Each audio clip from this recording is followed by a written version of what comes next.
words, beautiful meter. We have time for 2 or 3 more brave souls to come up. Elizabeth Thomas, I see you're raising your hand. Come on up, Elizabeth. For those of you who don't know, Elizabeth Thomas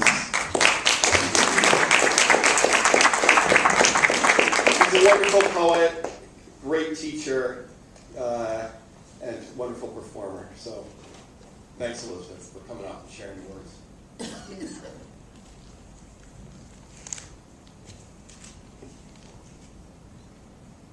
So I recently changed my Facebook picture, my profile picture, to a photograph of myself when it was about 1970, and I'm sitting in my bedroom at my desk, and I received so many comments about the photograph that I thought it would be a good idea to maybe write a poem about it. The title is What I Carry, and I don't know how many of you have read Tim O'Brien's book, but it was sort of riffing off that a little bit. What I carry. In the photograph, I am 14 or 15, sitting in my bedroom at a white desk, surrounded by orange polka-dotted mushrooms. Above me, skis, behind me. Peace and love posters adorn blinding blue-flowered walls.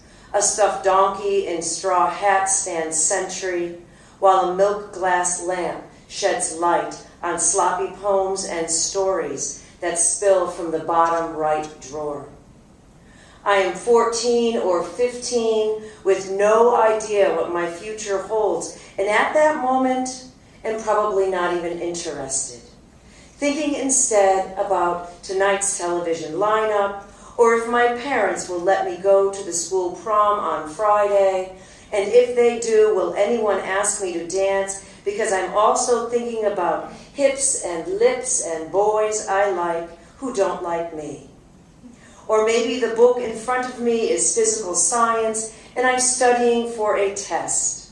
This is my worst subject, the only class I will not ace, though in the future, physical science will not come up again until the writing of this poem.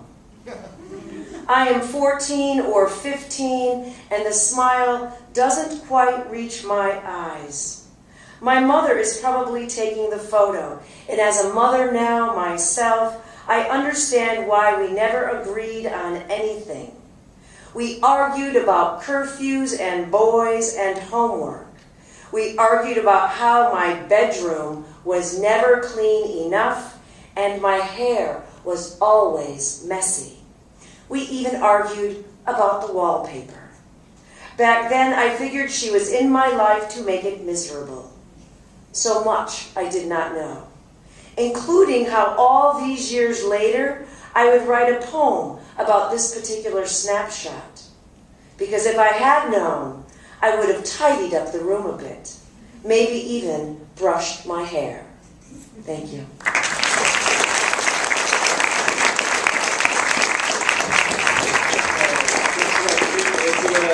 I did see another hand. Right here. Oh, great, thanks. Sarah? You're up. Come on up. Oh.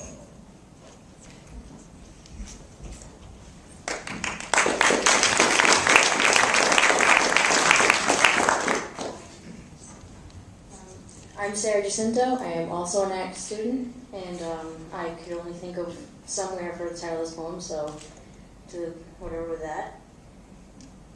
My feet drag over limestone, bend to the weary dirt, promise green-stalk bodies, come to meet theirs dry and eager throats. They brown to the idea of water, clear cups on a distant table, surrounded by chairs. Here, mountain air suspended in the throb of chords, an instrument meets sunlight with its strong arm, sluice that pulls together sounds, rattling breaths, skittering petals, turning into faded amber like dry skin over tired eyes. Thank you.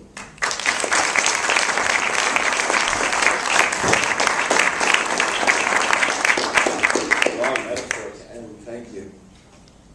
Okay. Anyone else?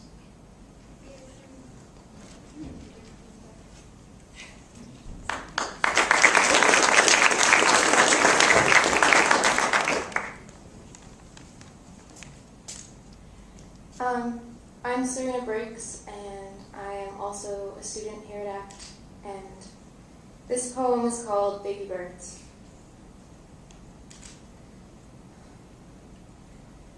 I want to cradle your shaking skin in my palms, feel your bones pressing me whole, breath thawing my flesh. Our symmetry would grow wild on beaten pavement, echoing down every filthy street we stepped on. We would run boldly, rattling alley walls, stirring up society's dust and turning garbage into wine. We would thrive, feeding on our restlessness, living off nothing but each other, the dirt in our fingers and the promise of freedom.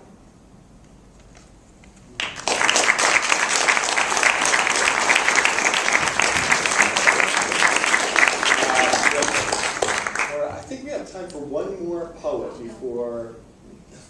All right, great. Another ACT student, right?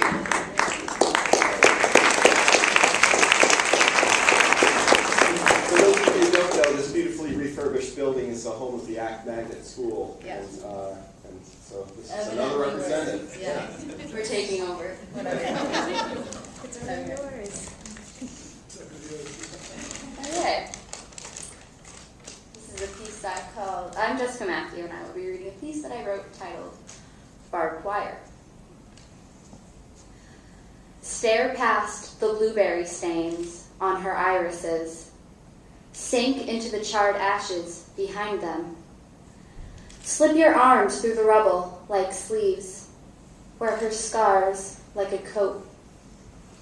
Forget the day. Spend a lifetime in her pair of blue glass shoes. Excavating skeletons that line closet doors. Envision a life with her. Become familiar with the bruising. Look me in the eye. Tell me it isn't worth it.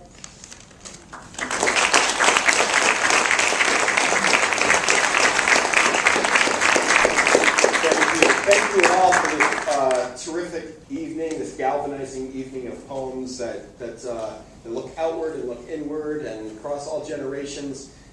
Please feel free to stick around, to talk with each other, and enjoy the rest of the evening.